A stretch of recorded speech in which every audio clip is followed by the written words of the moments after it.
Good morning, dear students and viewers. Welcome to my HSC English first paper class 1 part 2 of Dreams Poems. I think and hope you are well. In this climatical COVID-19 pandemic situation,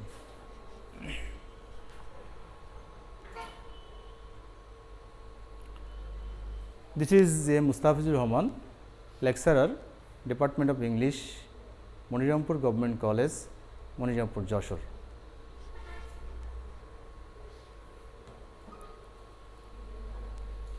আমরা আমাদের last ক্লাসে আমরা part 1 এ আমরা আমাদের যে listen আমাদের learning outcome ছিল তোমাদের সবার নিশ্চয়ই মনে আছে। সেখানে আমাদের বলা ছিল যে আমরা পোয়েম কাকে বলে শিখব, পোয়েট্রি কাকে বলে শিখব, ড্রিমস কাকে বলে শিখব, পোয়েট কাকে বলে শিখব, সামারি কাকে বলে শিখব, থিম কাকে বলে শিখব, এগুলো আমাদের কথা ছিল। আমি একটি জিনিস একই লিসনের উপর দুইটা ক্লাস ভাগ করার কারণে তোমাদেরকে ওই সময় আমি বলি নাই, বাট এখন আজকের ক্লাসে সেটি দিয়েই শুরু করব। তো শুরুর আগেই before going to start my class, I just would like to request you to share my class in your Facebook page. এটি করবে তোমার বেনিফিটের কারণে।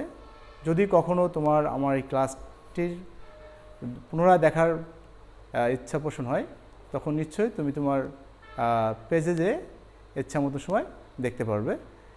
আর on the other hand, for your sharing, your another friend can get scope to watch this video. And secondly, I ask you, whenever you watch my video, you keep a pen, a notebook and your English textbook. So okay, no more okay, let's go. এখন আমি যেটি বলতে চাইছিলাম সেটি হচ্ছে যে আমরা আমাদের এই কবিতা পর্ব পোয়েম পড়েছি বা পড়তেছি, এইখান থেকে আমরা আমাদের পরীক্ষায় কি কোশ্চেন পাবো। This is the question, why we will read poem, এবং পড়ার পরে আমরা what types of question we can face in the examination. সেই জন্যই তোমাদের বলি, তোমাদের ইংলিশ ফার্স্ট পেপারের 1 to 11 11টি কোশ্চেন থাকবে। এই কোশ্চেনের মধ্যে 3 নম্বর যে কোশ্চেনটি থাকবে, নাম্বার 3, সেই 3 নম্বর কোশ্চেনটি থাকবে সামারি রাইটিং, এবং 11 নম্বর যে কোশ্চেনটি থাকবে সেটি হচ্ছে থিম রাইটিং। তোমাদের পোয়েম থেকে এই দুইটি দাগেই, এই দুইটি নাম্বারেই কোশ্চেন আসতে পারে, অর্থাৎ তোমার কবিতার উপরে, পোয়েমের উপরে সামারিও আসতে পারে, আবার থিম রাইটিংও আসতে পারে। তবে হ্যাঁ, এই ক্ষেত্রে তোমাকে এতটুকু আমি ইনশিওর করতে পারি যে সামারি রাইটিংয়ের ক্ষেত্রে সিন পোয়েম থেকে কোশ্চেন আসার possibility out of 100 10%, and 90% possibility has to come at 11 number question, অর্থাৎ as a theme writing. So as a theme writing, both as a theme writing and summary writing, we can get question from poems. So এখন আমাদের question যে what is summary and what is theme, and what is the difference between these two. আমরা অনেক সময় দেখি যে আমাদের লার্নার্সরা তারা এই দুটি জিনিসের মধ্যে মিক্সিং করে ফেলে, but there is a slight difference between these two terms. Okay, let's go.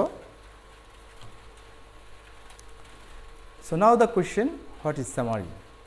This is very common to us. আমরা অনেক ছোটোবেলা থেকেই আমরা এই সামারি রাইটিং করে আসছি, কিন্তু কেন জানি আমাদের এই এইচএসসি লেভেলে আসার পরেও আমরা আমাদের সামারি রাইটিংটা শিখতে পারি না, বা আমরা আমাদের সামারি রাইটিংটা actually according to the needs of system or according to the needs of question আমরা লিখতে পারি না। আমরা যেভাবে লিখি আমাদের অ্যান্সারটা আসলে ওইভাবে চাওয়া হয় না। সো আমরা এখন দেখব So what is summary and the technique of writing summary. So let's according to Oxford Advanced Learners Dictionary, summary is a short statement that gives only the main points of something, not the details. That means Oxford Advanced Learners Dictionary বলছে যে summary হচ্ছে কোনো একটি স্টেটমেন্টের উপরে, কোনো একটি লেখার উপরে, কোনো একটি পয়েন্টের উপরে একটি শর্ট স্টেটমেন্ট। এটি ডিটেলস নয়, এটি একটি short statements that gives only the main points of something, যেটার মধ্যে আমার ওই টেক্সটের বা ওই পোয়েমের বা ওই টপিক্সের মেইন জিনিসটি থাকবে। In order to write a summary of a poem, কিন্তু পোয়েমের ক্ষেত্রে একটু ভিন্নতা আছে, সেই ক্ষেত্রে আমি বলবো one must establish the meaning of the poem. যখন আমরা পোয়েম থেকে সামারি লিখব তখন অবশ্যই আমাকে পোয়েমের যে মিনিং সেটিকে এস্টাবলিশ করতে হবে। To do this, the reader needs to find the controlling metaphor. আর এটি করার জন্য যে রিডার থাকবে, যিনি রিডার থাকবে বা যে রিডার থাকবে যে পরীক্ষায় অংশ নেবে, তাকে কিন্তু পোয়েমের যে কন্ট্রোলিং মেটাফোর আছে, আমরা আগের কবিতাটিতে পূর্বের কবিতাটিতে পড়েছি এবং দেখেছি হোয়াট ইজ মেটাফোর, এই যে তুলনামূলক যে বিষয়গুলো আছে সেগুলো আমাকে বুঝতে হবে। Then we can write in a correct way. This controlling metaphor contains the moral lesson of the poem. কেন আমি এই মেটাফোরটাকে জানবো? বিকজ এই মেটাফোরটাই হচ্ছে পোয়েমটার যে মোরাল লিসন আছে সেটিকে মোটিভেট করে, সেটিকে কন্ট্রোল করে। সো আমরা এখান থেকে কি জানলাম? নাম্বার 1 জানলাম যে একটি টেক্সটের মেইন আইডিয়াটাকে ইন শর্টে লেখার নামই হচ্ছে সামারি। নাম্বার 2 জানলাম পোয়েম থেকে যখন আমরা সামারি লিখব তখন অবশ্যই ওই পোয়েমের ভিতরকার যে মোরাল লিসন আছে, যে মেটাফরিক্যাল টার্ম আছে, সেটি আমাকে ভালোভাবে বুঝে অনুধাবন করে দেন আমাকে পোয়েমের মিনিংটা ক্লিয়ার করতে হবে। কারণ আমাদেরকে কিন্তু প্যাসেজ থেকেও সামারি আসছে আর সেটির পসিবিলিটি অনেক বেশি। In a summary, you have to follow some rules, or you have to maintain some rules when you are writing a summary. In a summary, the original text is usually cut to about 1/3. This is the question. আমরা অনেক সময় দেখি যে সামারিতে 10 marks দেখে আমরা মনে করি 10 marks অনেকখানি হয়তো লেখা লাগবে, অনেকখানি না লিখলে স্যার হয়তো আমার খাতায় আমার যথাযথ নাম্বার প্রদান করবে না। ধারণাটি একদমই ভুল। আমাকে লিখতে হবে আমার যে টেক্সট আমার কোশ্চেনে দেওয়া থাকবে তার 1/3। This is the first points এবং এটিকে তোমাকে অবশ্যই ফলো করতে হবে। The original text is usually cut to about 1/3। এটিকে অবশ্যই 1/3 নিয়ে আসতে হবে। And it should mention only the main ideas without examples, repetitions or quotations. এবং এটি শুধুমাত্র মেইন আইডিয়াটা ফোকাস করবে, সেই ক্ষেত্রে কোনো এক্সাম্পলস, রিপিটেশন অ্যান্ড কোটেশন উল্লেখ করা যাবে না।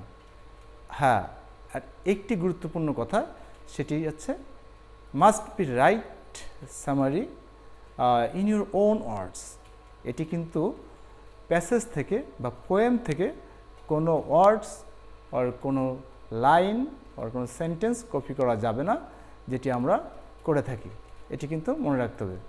ফুল ক্রেডিট যদি আমি পেতে চাই, out of 10 it is possible to get 8 or 9, সেই ক্ষেত্রে কিন্তু তোমাকে নিজের ভাষায় এই যে রুলসগুলো আছে সেগুলো মেনটেন করে লিখতে হবে। তো আমরা কি দেখলাম সামারির ক্ষেত্রে? এই একটা জিনিস আমরা ফলো করি, আমরা যখন খাতা দেখি মূল্যায়ন করি, সেই ক্ষেত্রে যে সামারিতে মার্কস পাওয়া খুব ইজি, বিকজ উপরেই প্যাসেজ দেওয়া থাকে আর প্যাসেজটি হচ্ছে সিন, প্যাসেজ আর পোয়েম যেটি দেওয়া থাকুক না কেন সেটি সিন।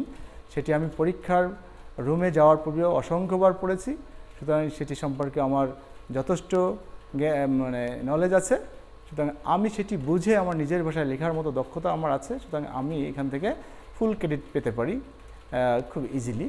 এটি আমরা ইজিলি নেব, তাহলে দেখব যে আমরা এটাতে ফুল ক্রেডিট পেয়ে গেছি। দেন আমি আবারও বলি, what is summary?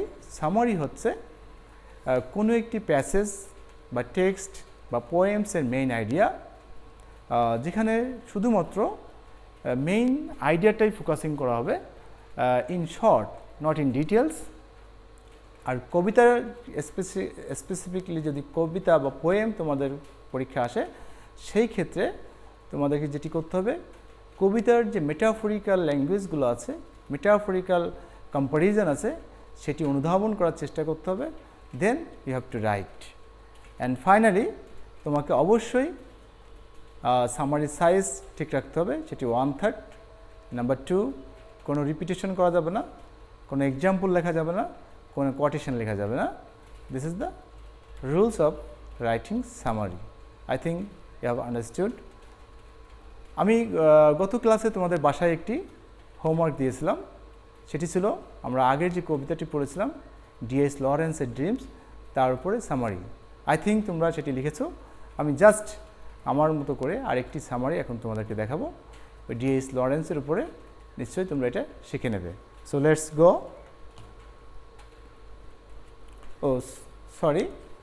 Before that, I want to share with you a theme or appreciating, যেটি আমাদের নাম্বার 11-এ আসে।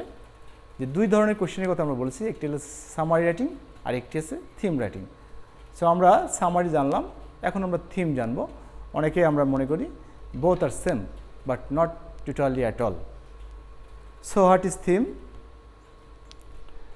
According to Oxford Advanced Learners Dictionary, theme is a main idea in a piece of writing.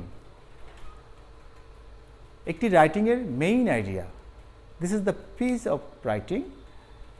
And actually main idea refers, here we can see in a story is its underlying message.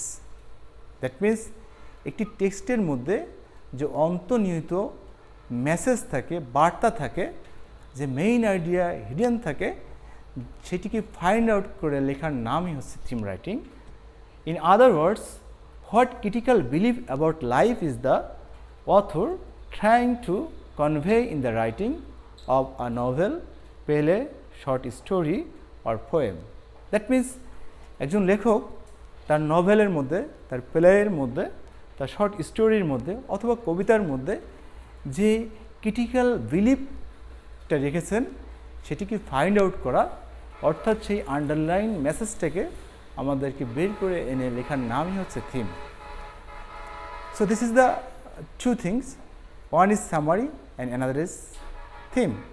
Summary হচ্ছে স্টোরিটাকে in শর্টে লেখা, মিনিংটাকে, ফুল মিনিংসটাকে in শর্টে নিজের ভাষায় লেখা। On the other hand, theme হচ্ছে পোয়েমের যে আন্ডারলাইন মেসেজ আছে, লেখকের যে বিলিভ আছে, দ্য অবজেক্ট অফ রাইটার্স, সেটিকে আইডেন্টিফাই করে লেখা। অর্থাৎ আমি যদি বলি, একটি টেক্সটের মধ্যে লেখকের যে উদ্দেশ্য ছিল, সেই উদ্দেশ্যটা ফাইন্ড আউট করে লেখার নামই হচ্ছে থিম। আর যখন ওই গল্পটা, লেখক যে গল্পটা লিখেছেন, ওই গল্পটা ইন এ শর্ট ওয়েতে লেখার নামই হচ্ছে summary. So this is theme. আমরা এখানে একটি এক্সাম্পল তোমাদের জন্য দিই, সেটি হচ্ছে, সে আমি যদি একটি নভেল পড়ি ইন বাংলা, লাইক তোমার লাল সালু, সৈয়দ ওয়ালিউল্লাহর লেখা। আমি যদি তোমার এই গল্পটা, এই উপন্যাসটা পড়ার পরে আমি তোমাকে যদি আস্ক করি, প্লিজ গিভ মি সামথিং বা please give me the story of the novel, then you can tell me in a short way. তুমি কিন্তু এই বইটি পড়তে যত সময় তোমার লেগেছে, তোমার বলতে নিশ্চয়ই তত সময় লাগবে না। তুমি তোমার মতো করে ইন এ শর্ট ওয়েতে গল্পটি আমাকে বলে দেবে। This is summary. On the other hand, আমি যখন তোমাকে বলবো বা আমি যখন তোমাকে কোয়েশ্চেন করবো, what's the moral lesson, what's the hidden message of this novel, তুমি এই নভেলটি পড়লে কিন্তু এখান থেকে কী বুঝলে? শুধুই কি বুঝলে যে মসজিদের ভণ্ডামি? Not at all. তুমি তখন বলবে যে স্যার নিশ্চয়ই আমি এই নভেলটি পড়ে সমাজে মসজিদের মতো এক ধরনের কপট চরিত্রের লোক আছে যারা সমাজের এই ধর্মের নামে কুসংস্কার করে মানুষের সঙ্গে প্রতারণা করে যাচ্ছে, আমি সেটি শিখেছি এবং সেটি সম্পর্কে জেনেছি। সো এই যে হিডেন মেসেজ, সৈয়দ ওয়ালিউল্লাহর যে আন্তরিক প্রচেষ্টা মানুষদেরকে সচেতন করা, জনগণকে সচেতন করা এই সমস্ত মসজিদ নামের ভণ্ড লোকদের থেকে, this is the underlying message and this is the theme. So I think you have got it, what is summary and what is theme and what is the difference. In your exam, a theme writing should be finished within 50 words. তোমার কোশ্চেনে তোমাকে guide করা থাকবে যে you have to finish the theme writing within 50 words, not more than 50 words সেখানে লেখা থাকবে, অর্থাৎ not more than 50 words, তুমি কখনোই 50 শব্দের বেশি সেটি লিখতে পারবে না। সো এই ক্ষেত্রে তুমি যদি গল্পটি লেখা শুরু করে দাও তাহলে কিন্তু তোমার সেটি থিম এর যে লিমিটেশন আছে সেটি ক্রস করে যাবে। সো তোমাকে ভালোভাবে টেক্সটটি বুঝতে হবে, দেন তোমার এর ভিতর থেকে যে আন্ডারলাইন মেসেজ আছে সেটিকে ফাইন্ড আউট করতে হবে, then in short way within 50 words, that means not more than 50 words, you have to write it, then you can get full credit. আর এই থিম রাইটিংয়ে তুমি মার্কস হচ্ছে 8, you can get it easily. So let's go. This is another image. This image also shows the dreaming. আমরা এখানে দেখতে পাচ্ছি যে একজন বালিকা, a girls, she is in sleeping mood and she is dreaming. So let's read the poem again. এই কবিতাটি আমরা গত ক্লাসে পড়েছি, আজকে আমরা আবার এখানে দিয়েছি এই কারণেই যে আমরা গতদিন সামারি রাইটিং এবং থিম রাইটিং নিয়ে আলোচনা করি নাই। আজকে যেহেতু আমরা আলোচনা করেছি এবং এটির উপরে হোমওয়ার্ক ছিল, সুতরাং কবিতাটি তোমরা আবারও একবার রিড করবে, দেন আমরা এর সামারি এবং থিম রাইটিংয়ে চলে যাব। So let's go. Summary of the poem dreams by D.H. Lawrence. এটি তোমাদের হোমওয়ার্ক ছিল, নিশ্চয়ই তোমরা লিখেছো। তারপরে আমরা একটু দেখি। This poem is about dream and dreamers. Everybody dreams to be happy and successful in his or her life. These dreams fix up the goals or aims in their lives. According to the poet, the dreams or goals of all people are not same. Dreams can be real or unreal. The poet describes the unreal or impractical dreams of people as night dreams. People who think privately without thinking reality realize their windiness soon. On the other hand, there are some people whose aim in life is practical. The poet describes these types of people as the dreamers of the day. According to the poet, the dreamers of the day are dangerous people because they make their plans for future with the light of consciousness. In the poem, open eyes refers to this consciousness. Their plans are practical. They dream to make their goals successful in this or that way. That means আমরা দেখলাম যে কবিতাটির সামারির মধ্যে দুই ধরনের dreamers, one is night dreamers and another is day dreamers. Night ড্রিমার্সদেরকে বলা হচ্ছে যে আনকনশিয়াস or subconscious মুডে তারা থাকে, they are not practical. On the other hand day dreamer তারা প্র্যাকটিক্যাল, তারা conscious and they are gainer. এই ক্ষেত্রে তোমাদেরকে একটু বলি যে আমাদের late president of India APJ Abul Kalam Azad sir, তার একটি বিখ্যাত উক্তি এই ড্রিমস নিয়ে। This is dreams is not that you was during sleeping, rather it is that late does not sleep you. That means স্লিপের মধ্যে যে আমরা যে ড্রিমটা দেখি, that is not actually dream. Dream হচ্ছে সেটি যেটি তোমাকে ঘুমাতে দেয় না। দ্যাট মিন্স ড্রিমসটাকে আমরা আগেই বলেছিলাম যে মেটাফরিক্যাল ওয়েতে এখানে এক্সপ্রেস করা হয়েছে। এটি দ্বারা তোমার প্ল্যানসকে বোঝানো হয়েছে, অর্থাৎ তুমি তোমার প্ল্যান নেবে, then you got it, you try to got it by hook or by crook, then you become success. Theme of the poem Dreams by D.S. Lawrence. আমরা সামারি দেখলাম, এখন আমরা এই কবিতার থিম দেখব। The poem tells about the desirous goal to achieve for which one has to strive hard. Basically this is the theme of the poem. একজন মানুষ যে তার আকাঙ্ক্ষিত লক্ষ্যে পৌঁছাতে চায় বা অর্জন করতে চায়, তাকে one has to strive hard, তাকে কিন্তু অনেক পরিশ্রম করা লাগে। যেটি আমরা দেখেছিলাম পোয়েমের মধ্যে বলা ছিল যে they are dangerous people, those who dreams, যারা স্বপ্ন দেখে in day time, they are dangerous people. That means dangerous means they are conscious, they have to strive hard. So this is the theme of this poem. According to the poet, night dream refers unreal and impractical. On the other hand, daydream refers more practical and consciousness. So the daydreamers can make their dreams successful, but night dreamers realize their nothingness soon. অর্থাৎ যারা তাদের স্বপ্নকে বাস্তবায়ন করতে চায়, they should be daydreamers. যারা তাদের লাইফকে success করতে চায়, they should be daydreamers, not night dreamers. Because night dreamers within short time they can realize the nothingness. On the other hand, যারা daydreamer, they can find out their goals in short time, they can achieve their goals of their life, they become a successful man. So this is the theme of the poem Dreams by D.S. Lawrence.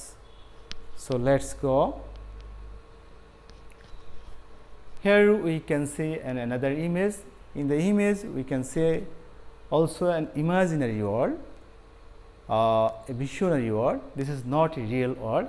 আমরা এখানে দেখছি একটি লোক ঘুমাচ্ছে, অর্থাৎ that means he is in subconscious mood, he can watch dream during his sleep. On the other hand আমরা আরেকজনকে দেখছি যে সে চাঁদের সঙ্গে দড়ি লাগিয়ে ঘুড়ির মতো করে ওড়ানোর চেষ্টা করছে। So this is not a actual fact, this is a dreaming. So if you want to be a successful man, you have to avoid it. You can dream it, but you have to dream it not during by sleep. You have to dream it in daytime, in working position. So let's go. আমরা বুঝতে পারছি যে আমরা আরেকটি dream কবিতার মধ্যে যাচ্ছি। আমরা আগেই বলেছিলাম যে এই লিসনে দুইটি কবিতা আছে, দুটি কবিতারই title same, dreams, but poet are two, কিন্তু কবি হচ্ছে দুজন। আমরা আগে D.S. লরেন্স সম্পর্কে জেনেছি, এখন আমরা জানবো will learn poem the title dreams written by Langston Hughes. আমরা ল্যাংস্টন হিউজেস সম্পর্কে জানবো, ইনি হচ্ছেন এই কবিতার লেখক। ফার্স্ট অফ অল আমরা তার সম্পর্কে জেনে আসি। আমরা এখানে দেখতে পাচ্ছি যে ল্যাংস্টন হিউজেসের একটি স্টিল চিত্র আমরা দেখতে পাচ্ছি, ইনি হচ্ছেন Langston Hughes.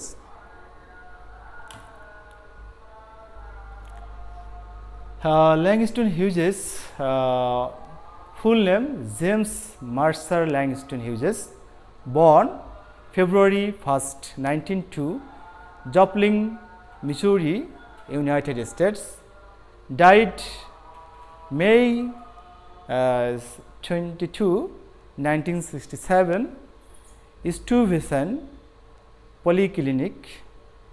The great poem I, this is the name of a poem I, another poem 2, this is another poem 2, then let America be America again, this is his another poem.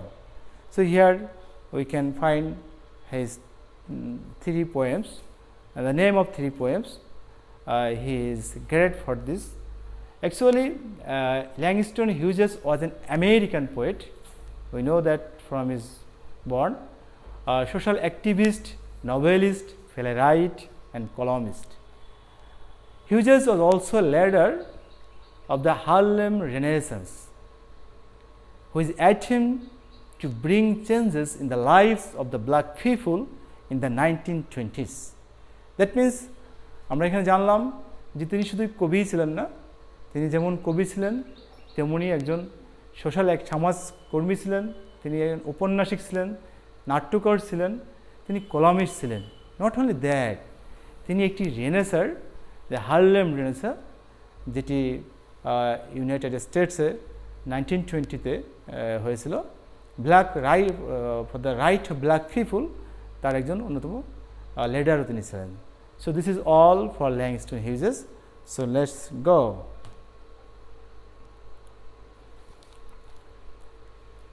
Before reading the poem, we learn some vocabulary related to the poem. আমরা কবিতাটিতে যাওয়ার পূর্বে আমরা কিছু vocabulary practice করে নেই। I ask you to tell with me, to utter with me, you can, then I think you can easily memorize these words. Winged. The word winged, the synonym feathered, and noun wings, adjective winged, and verb also wings. Here we can see noun form and verb form both are same. Next, barren. Barren means desolate.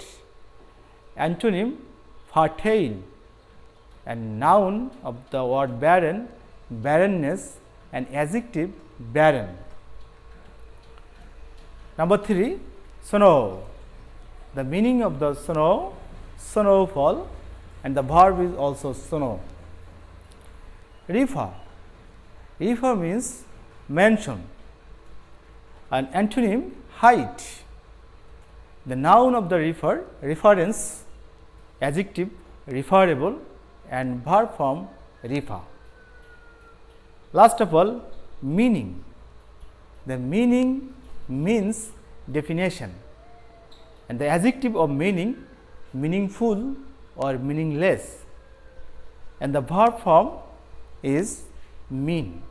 So, this is all related top vocabulary about this poem. So, let us go the poem.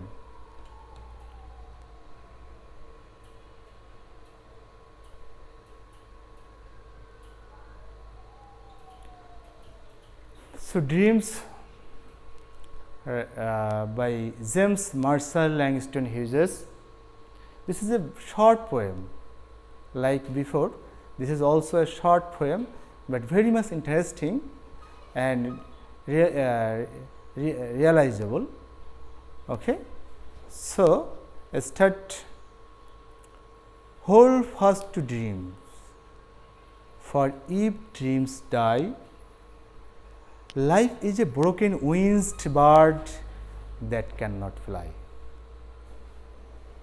Here also we can see a metaphorical expression by James Marshall Langston Hughes. The poet asks us to hold fast to dreams, fast, দ্রুততার সাথে hold, catch করো dreams গুলোকে, for because if dreams die, then life will be a broken winged bird that cannot fly. So, we explain it here. Actually, hold means আমরা জানি catch করা, কিন্তু আসলে এখানে ক্যাচ না, এখানে আমরা মিনিংটা করব অ্যাকমপ্লিশড। তুমি যে পরিকল্পনা করেছো সেই পরিকল্পনাকে ডান করো ফার্স্ট, দ্রুততার সাথে। টু ড্রিমস, ড্রিমস মিনস আমরা আগেই বলেছি যে তোমার পরিকল্পনা। সো তোমার পরিকল্পনাগুলোকে তুমি দ্রুততার সাথে ডান করো। This is the message of the first line of this poem, hold fast to dreams. Next লাইনে কবি বলছেন কেন ডান করতে হবে দ্রুততার সাথে। কবি বলছেন ফর, কারণ আছে, কারণ if dreams die, dreams is an lifeless object, so there is no question to die. কারণ তো ড্রিমসের তো জীবন নেই, ড্রিমস কেন মারা যাবে। So this is the point of view. ড্রিমসের লাইফ নয় ঠিক আছে, কিন্তু ড্রিমস যিনি দেখেন তার তো লাইফ আছে। সো আমরা যদি লজিক্যালি এটাকে বলি যে ড্রিমস বা পরিকল্পনা যিনি নিয়েছেন, তো তিনি হচ্ছেন একজন মানুষ, একজন জীবন্ত মানুষ। সুতরাং তার জীবনের সাথে তার পরিকল্পনাগুলো, তার ড্রিমসগুলো related. So dreams also living object. If the man is passing away with him or her, his or her dreams also go away. That means একজন মানুষ যদি তার পরিকল্পনা করে, সেই পরিকল্পনা যদি বাস্তবায়ন করার আগেই সে পাস অ্যাওয়ে হয়ে যায়, তাহলে কিন্তু তার স্বপ্নগুলো আর বেঁচে থাকে না, তার স্বপ্নগুলোও তার সঙ্গে চলে যায়। So the poet asks us to catch, to accomplish your dreams firstly. If we are not possible, if we are not able to possible to accomplish our dreams, then কি ঘটবে? Poet says, then life is a broken wings part. This is a metaphorical expression.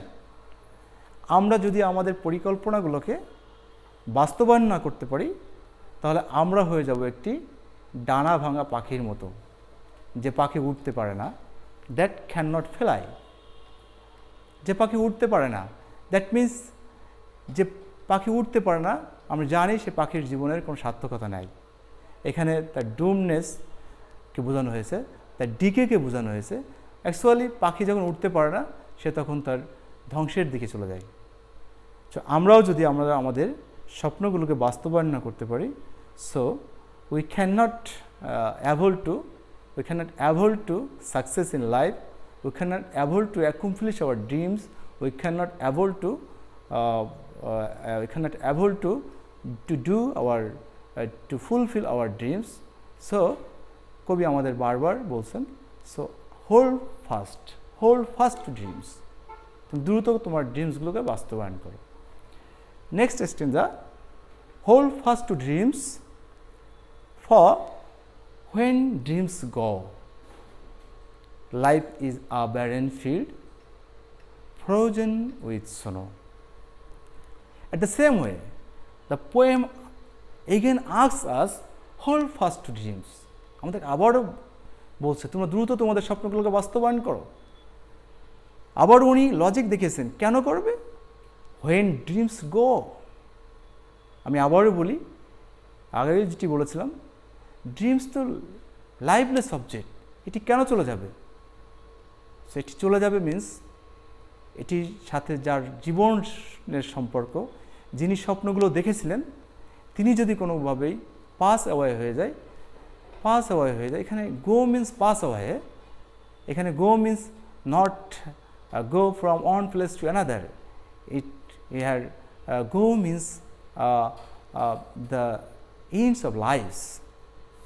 So তোমার জীবন শেষ হয়ে যাবে, সুতরাং তোমাকে ড্রিমসকে hold করতে হবে as soon as possible, catch করতে হবে as soon as possible.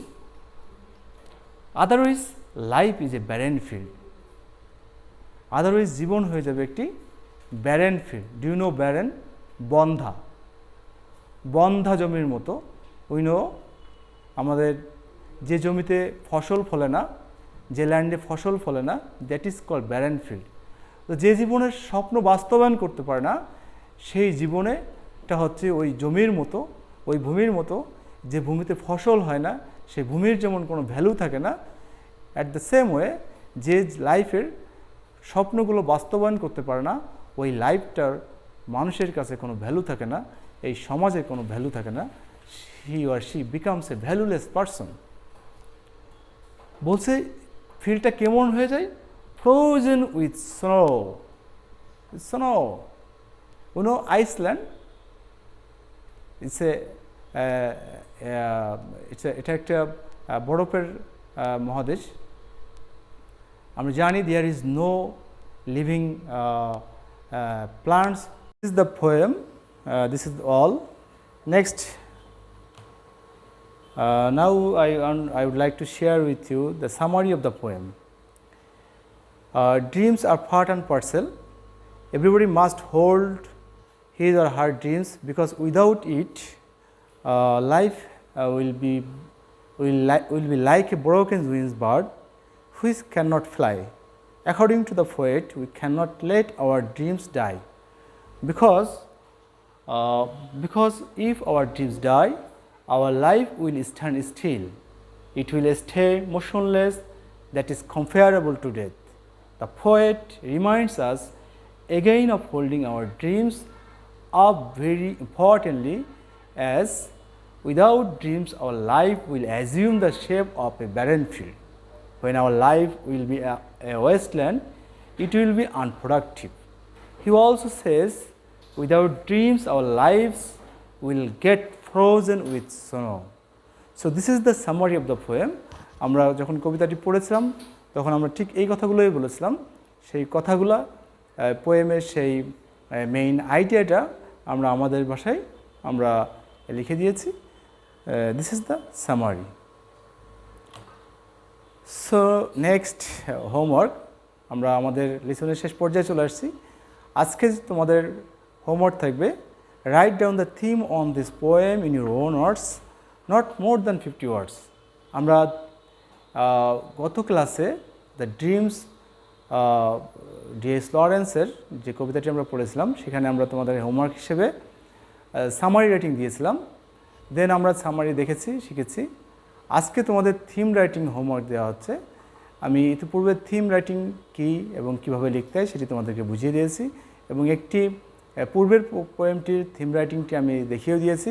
I think you have got it, and follow that you will try to write in your own words a theme of the poem. This is your home task. So thanks to all. This class ends here. So no more today. Next I will come with the topics, and at time I will inform you in later. So till then you be good and stay healthy, stay safe, and follow the rules of health, and finally I wish you will be everyone will be a daydreamer and will become a successful man in your life. I wish for you, I wish for this everyone. So all the best. Allah Hafiz. ঠিক আছে।